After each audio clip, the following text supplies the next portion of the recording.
tenho que dizer-lhes, nada mais falso do que pensar, interpretar este texto dessa maneira. Nada mais falso. E hediondo até.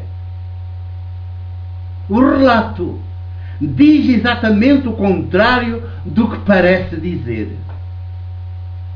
Ponha em contraste o grupo dos 12 machos. Todos a sonhar com o poder político que deveriam ganhar, conquistar, se Jesus fosse efetivamente o tal Messias, Rei, Cristo, vencedor. Ponha em contraste o grupo dos 12, constituído por homens e liderado por Pedro, pedra, fanático, casmurro, como uma pedra. E o grupo do outro lado, o grupo das mulheres, liderado por Maria Madalena. Portanto, o grupo dos 12, patriarcalista, liderado pelo chefe dos chefes, que era o Pedro, que o nome dele era Simão, mas foi mudado por Jesus para Pedro, para dizer que ele era um fanático difícil de mudar. E que dificuldades teve Jesus em que ele mudasse. E do outro lado, o grupo de mulheres, que era exemplar, em contraste com o dos 12, que não servia de exemplo para ninguém. E só este grupo de mulheres, neste relato, é que estão, este grupo de mulheres, estas mulheres é que estão na condição de verdadeiras discípulas de Jesus. Porque já se haviam libertado de todas as amarras, de todos os preconceitos, de todos os medos, de todas as ideias erradas, de todas as falsas ideologias, de toda a idolatria. E reconheciam Jesus como o libertador, o homem integralmente humano, em quem não havia nada de negativo, de pecado, de perverso, de mentira. Ao contrário do grupo dos 12. E reconheciam Jesus como o libertador, o homem, o ser humano, integralmente humano. Todo verdade, todo vida. Nada de alienação. E a prova é que elas, diz o texto, acompanhavam-no e serviam-nos, a ele e aos 12, ainda por cima aos 12, com os seus bens. Ao contrário do grupo dos 12, do primeiro ao último, que não são ainda capazes de servir nem de partilhar, só sonhavam com ganhar o poder político. Ficaram à direita e outra à esquerda de Jesus, se ele fosse o vencedor. Como depois foi o crucificado, é pernas para que te quero. E eles só sonham em dominar e possuir, em concentrar poder e riqueza. Isto é, eles, 12, continuam possessos dos demónios, na linguagem mítica da época, de tudo o que é negativo no humano. E o texto sublinha acerca de Maria Madalena e destaca com o seu próprio nome, destaca das outras todas. Sublinha que dela, e só dela, naquele grupo de mulheres, haviam saído 7 demónios. As igrejas têm-nos levado a pensar muito mal de Maria Madalena, por causa desta afirmação que aqui está. Quando o que aqui se diz, com esta linguagem mítica da época, também teológica, é a melhor boa notícia que alguma vez se disse de uma mulher. A melhor boa notícia que alguma vez se disse de uma mulher dentro da história.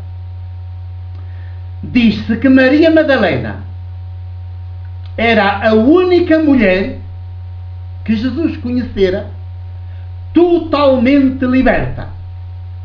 O número 7, não é por acaso, está lá certo. O número 7, ligado a demónios, indica a totalidade das forças de alienação, de opressão, de idolatria, de mentira, que geralmente, e de medo, que geralmente dominam e controlam as pessoas e não as deixam ser. Ora, no dizer do relato de Lucas, todas essas forças tão negativas, tão inumanas, haviam saído já, todas, de Maria Madalena. E por isso, ela era a única que já se encontrava plenamente liberta, a única que está em condições de ser companheira de missão de Jesus, sem o trair, sem ir dizer outras coisas que ele não diz, sem lhe atribuir outras palavras que ele não diz, sem lhe atribuir outras intenções ou objetivos ou projetos que não os dele.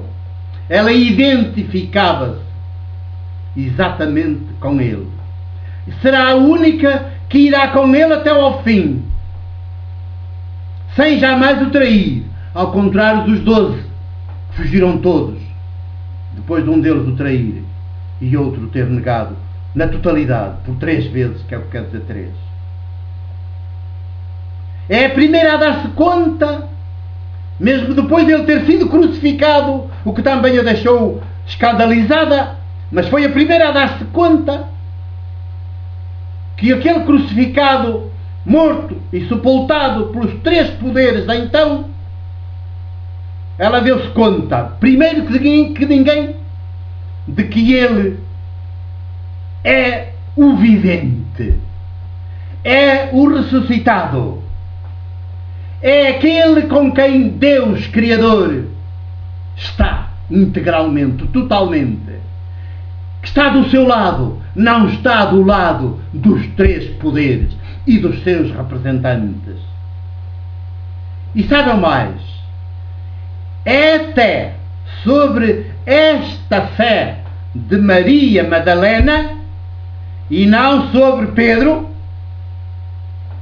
é sobre esta fé de Maria Madalena que se edifica a Igreja. Porque é a mesma fé de Jesus. Portanto, a Igreja edifica-se sobre Jesus. A fé de Jesus. Mas também se pode dizer sobre a fé de Maria Madalena, porque a fé de Maria Madalena é a mesmíssima fé de Jesus. Coisa mais bela se pode dizer de uma mulher, que nos Evangelhos nem sequer se chega a dizer de Maria, a mãe carnal de Jesus. Só de Maria Madalena. Entre as forças de alienação e de opressão que no tempo e no país de Jesus mais oprimiam as pessoas e as populações, sobressaía qual? Sobressaía a ideologia religiosa do farisaísmo sobre a lei de Moisés, veiculada pela sinagoga e pelo templo de Jerusalém. Contra essa ideologia, ergue-se Jesus, para que as pessoas e as populações sejam libertadas. E porque ele o fez até ao fim, foi crucificado.